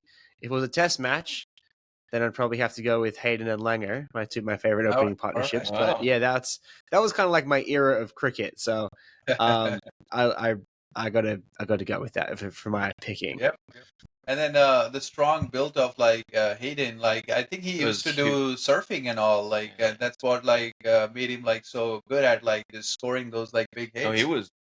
he was pretty Yeah, good. no, he's big and strong. He's a Yeah, Queenslander, so that's like a part of Australia. Queenslanders, they're big and tough, and yeah, I'm sure surfing probably also, yeah. And that's I think no, one of the biggest things. Like him and Sharma are probably similar, coming down the wicket. Matt Hayden was famous for just coming down the wicket to the fast bowlers and bang, no, Yeah. yeah, yeah, just coming down the wicket. no, good choice there. Yeah, they're my two. Next rapid fire. If your life depended on it, you needed a six to win. Who are you putting out there to get the six? I'll go first on this one. I think I remember the 2011 the World Cup moment for Tony hitting that six over long on, and still like the craze is still there. Like him getting to the crease for IPL, like people are rooting for the first three to get out so that Dhoni can come back in and like hit those sixes. So I'll definitely go for MS Dhoni as my favorite. Crowds are Strong going captain nuts for there. MS Dhoni right now Yeah, in they the do. IPL. Absolutely insane. He's I like a think, Bollywood star, yeah, people love this I guy. believe the decibel level is like somewhere around like 120, 130 when he comes in. Like it's Wow. just so loud over there. I mean, he's a very strong captain in the history of India and in general for sport. I feel Yeah, like that resonates quite a lot. 'Cause he was a very good team player, man. He calm would and like composed. educate, Yeah, yeah. And as a keeper, I feel like you can dictate the game more than like any other captain. So good choice. Yeah. I feel like for what me, about you? I mean, I'm still thinking who would be, but if I had to choose one to hit the last, it would be probably like recently. I would say Glenn Maxwell. I like him. That's a Yeah, good choice. he Yeah. comes that middle order in the and when the match is interesting, I can see him pulling that through. Yeah. I mean, that classic innings against Afghanistan, scoring That one, yeah, 200 Yeah. that's what out on comes to his my mind. feet. Yeah, I mean, there was plenty of sixes there, and he wasn't running. So, Absolutely brutal. This guy went off that game. Yeah, yeah. I That was, think now like Afghanistan and Australia rivalries are considered like the rivalry to watch. it's legit. After I mean, that, yeah, Afghanistan's a legit they're a Yeah. powerhouse legit team team. now. Yeah, Yes, Yeah. absolutely. that's What a about big you? What yeah. about you, Adam? For me, I was tossing between Chris Gale or David Warner. Oh, Warner is a good one. I Yeah, might have to go with Warner. I think that was probably one of my favorite games to watch was his debut match. If you haven't seen it or don't remember it, go look it up on YouTube. His debut match, I think he scored like 60 or 70, but it was like I don't know, it was this new thing. T20 was just kind of kicking off internationally, and he was new to the team. And that first game, he just went off Wow. and just was pumping it out of the stadium. So I'd say Warner to hit me the 6. Yeah, That's no, probably definitely. that's what I got. I think Warner was for us like growing up too. Like Warner was a person we looked up to. I feel like during that time, he was one of those players. He's still playing. Yeah, He's still playing in PSL. Like he's the captain for one I of think he's the. one of he's still playing. Yeah. Yeah, I think he got a He, PSO contract. He might even be going to the 100, I believe. Also, yeah. Yeah. so IPL. How He did old not. is David Warner He now? did not get picked for he's IPL. 38. He's been playing for a while. Yeah, I Yeah, remember him from my childhood. yeah, Growing up, 38. So I think he still got it. I mean, I think he still could. He still technically could play for Australia, technically, Yeah. but he gave it up. And yeah, go play some T20 leagues. Couple more rapid fire questions here. Favorite all time cricket captain? I'll say Virat Kohli for his aggression and like the passion for the game, and then like I see him like as like a role model for a lot of individuals, and Virat names comes in and like there's a spark and like the energy just gets attached to the name. So I feel like for me a strong it's a pick, Virat Kohli. Here it is. relevant and strong. Yeah. What about you? I'm more of a I guess like when I was growing up, I saw like how Australia was very dominant back in the day, right? Like they won the 4 World Cup, maybe Yeah. 3, something like that. And in my household, my dad was big into like just big follower fan of Australian cricket because No they were so way. down. Yeah, but he was into Australian cricket because he loved their team. He loved how much athleticism they were bringing, how dominant they were.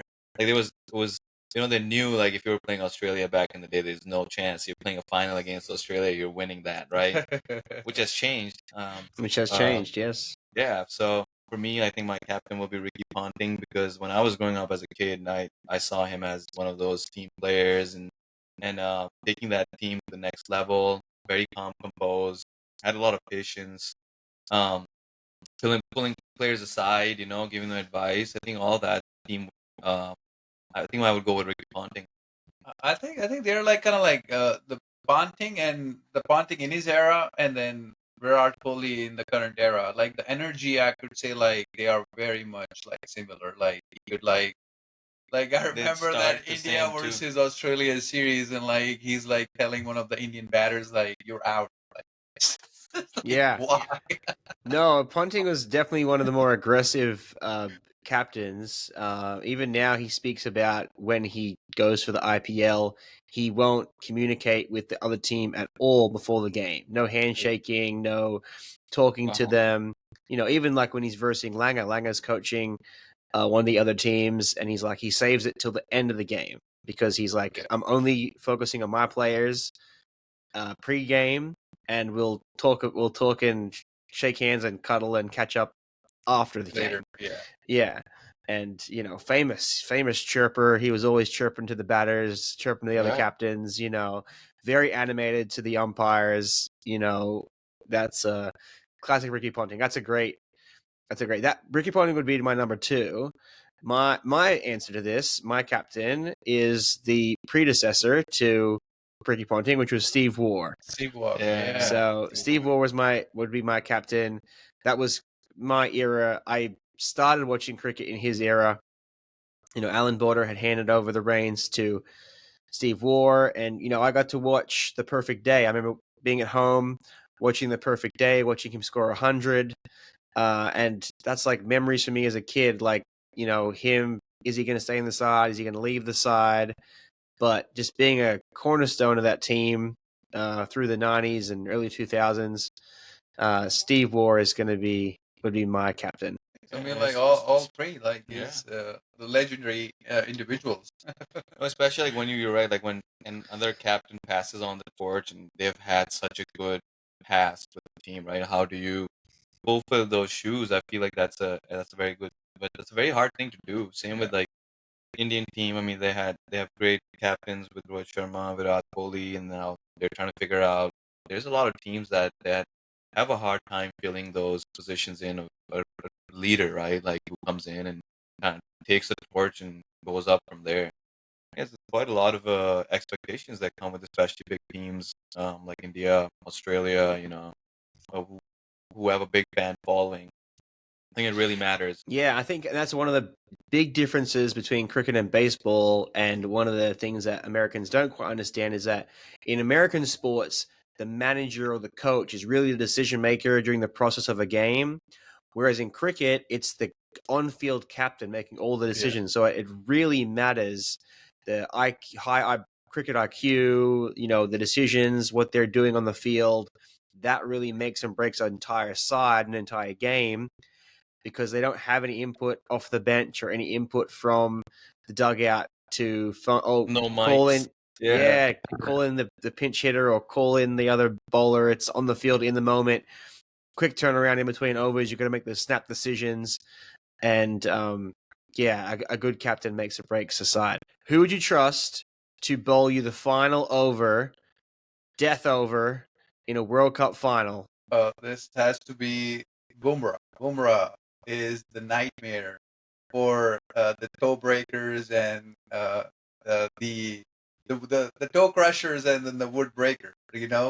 Like he makes sure like he comes in like with those like Yorkers, yeah. 8-9 steps of like just casually coming in and like and just surprising you with that extra pace right there, and it's like the hardest bowler right now to hit in world cricket. Solid answer right there. Yeah, that one's he's definitely up there That's right now. Yeah, yeah. one of the best bowlers. I'll choose Mitchell Stark. I like his action. I think he's tall. He comes in. I think I would choose Mitchell Stark. I could pick two. I could my counter to Mitchell Stark is Josh Hazelwood. My big theory on the two of those is Stark is always my opening bowler, and then Josh Hazelwood would be my closing bowler. Oh, But I have to go. My final pick would have to be Netrabolker for Team USA, because he got it done for us. Super over, final over against Oh, Pakistan. wow, yeah. Super over, got it done for us. So right now I have him top of my list to close out a game.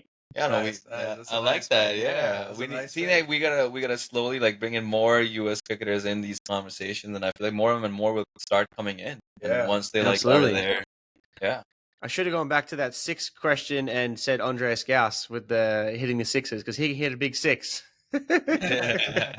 If you could steal one shot from a player, what shot would it be? I'll say AB de Villiers reverse sweep. Like he just tremendous skills. Like back when he actually started playing this shot, like it itself was like the commentators were in awe, and then the audience was in awe. Like he could just hit it like squarish, or a little bit more towards like point, and then just almost like do like a little switch hit, and still be comfortable with that approach.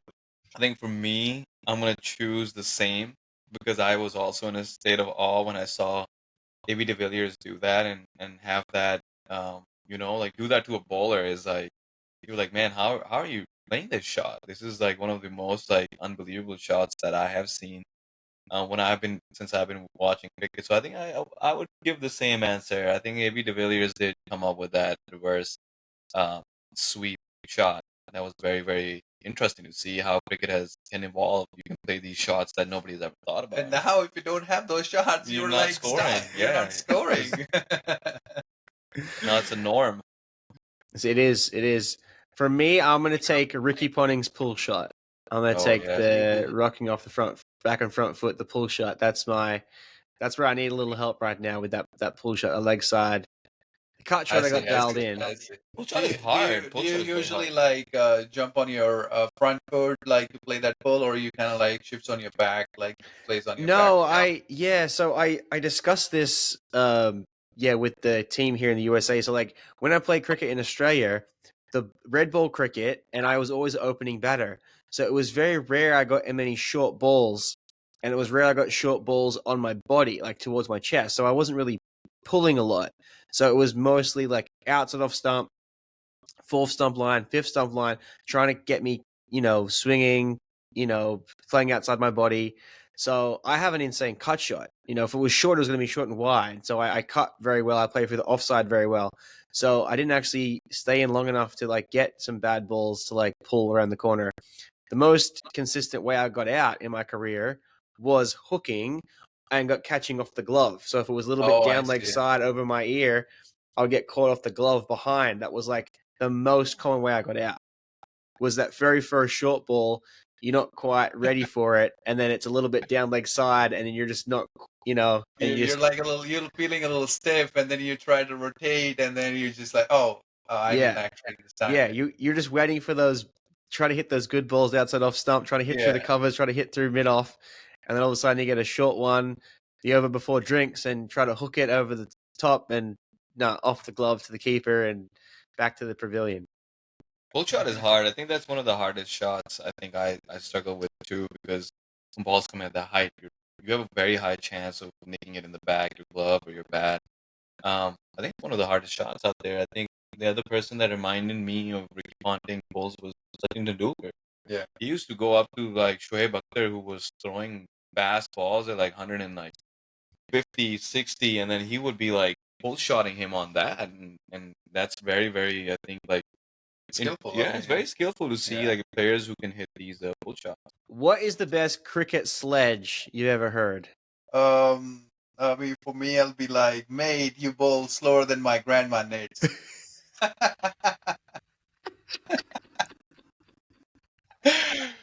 I mean, usually you find those kind of bowlers like you're just like they're like tossing it, and I actually met one bowler like that. Then you get Like, out on them. but guess what? He was the third highest wicket taker in the league, and I'm like, what is going on? He's like just throwing lollies over there.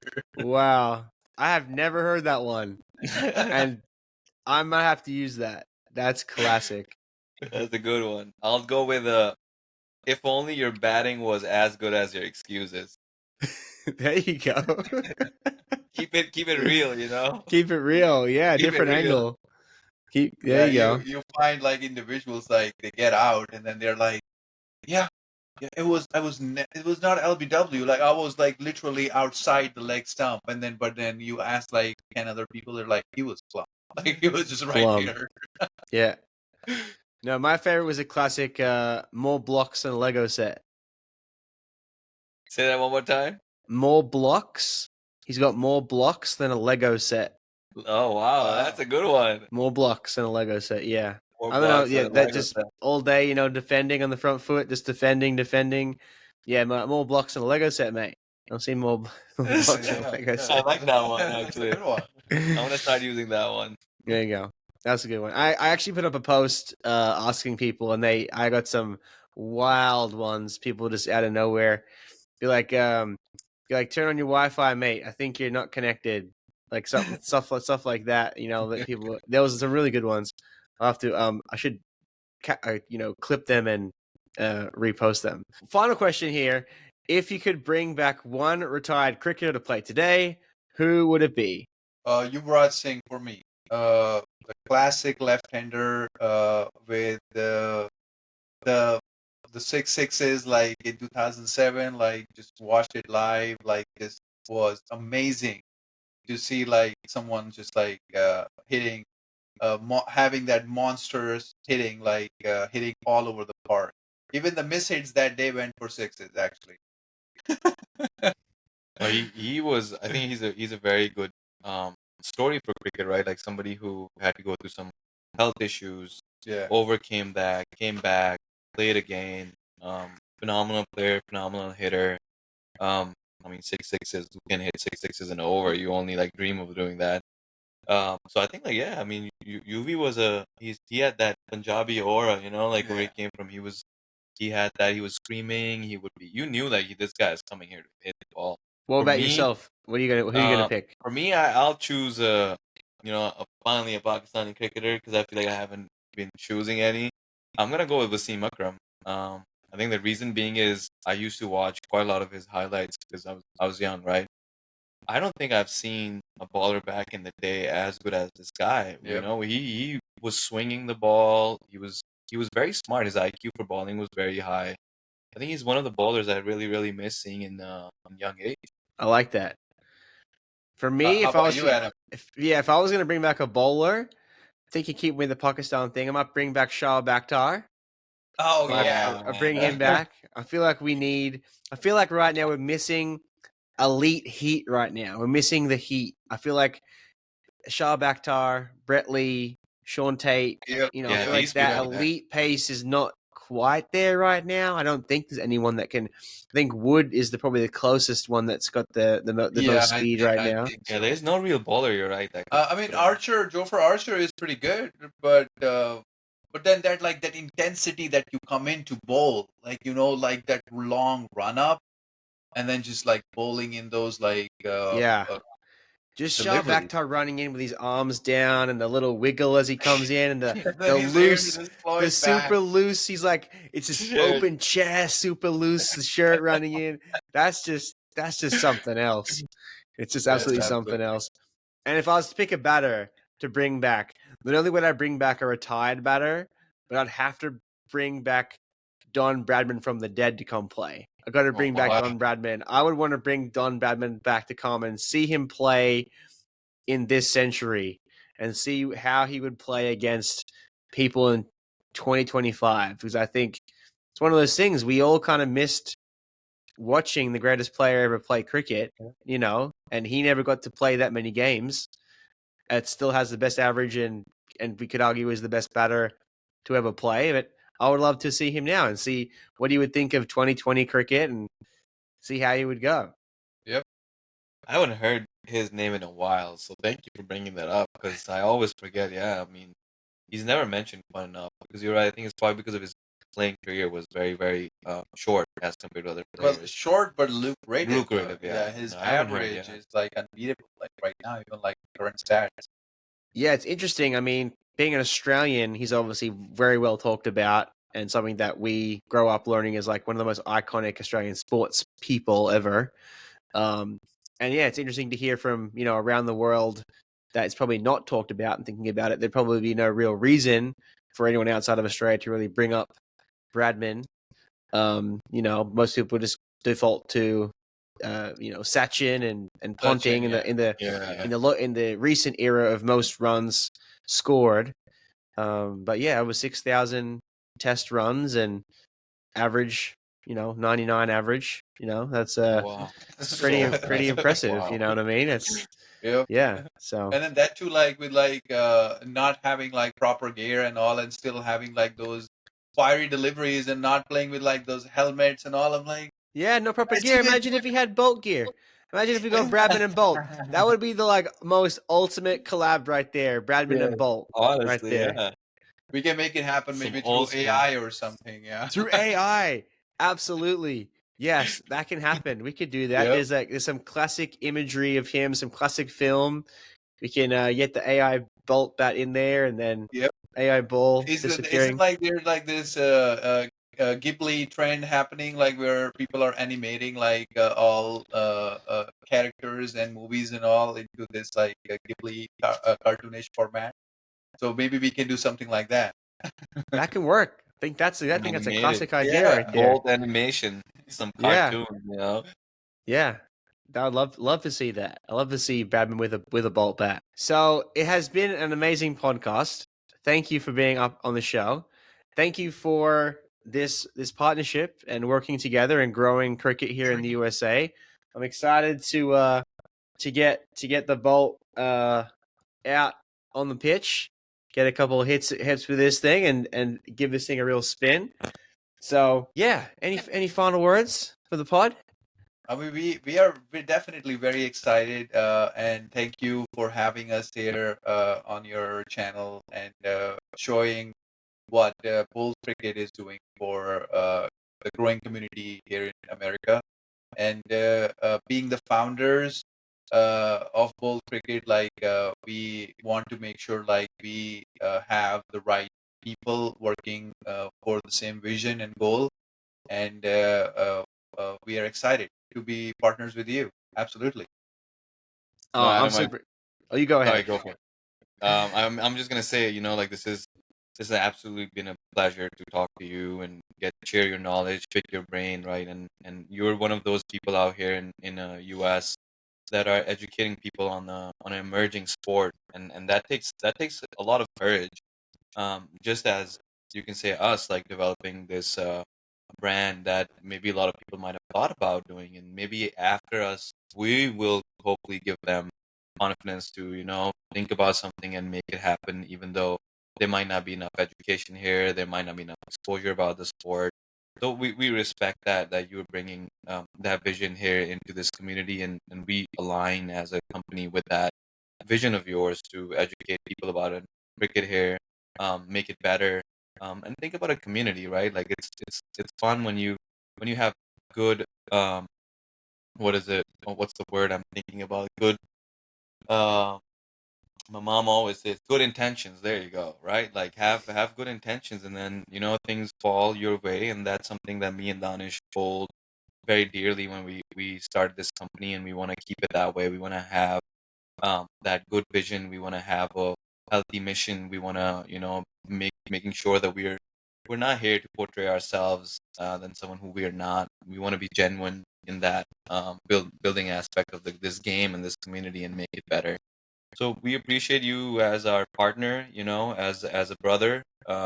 We want to make sure that we keep you around and we educate people on this fun sport, come up with ideas how Bolt and Adam can make a fun, loving sport, and make people educate about it, and hopefully we make our goal happen of LA Olympics together. Yeah, Like that's together. that having that. Absolutely. Yeah, Doing it together. I think that's one of the big things is that, it's more than just a cricket brand. The two of you have an incredible story. You have incredible vision, to grow cricket, to build your brand, to build your company.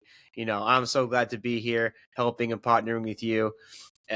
With that, viewers watching, you go check out Bolt Cricket. All the links are going to be below to the website, checking out the bats, all the codes, everything is going to be below for you to get into the store. Definitely stay tuned for all the amazing content coming out, collabs, partnerships between Bolt and myself here on the channel. Thank you so much for being here, guys. We're signing off for this episode, and I'll see you in the next one. thank you, Adam. Thank Take you, care. Adam. Have a Take good care. night. Bye for now.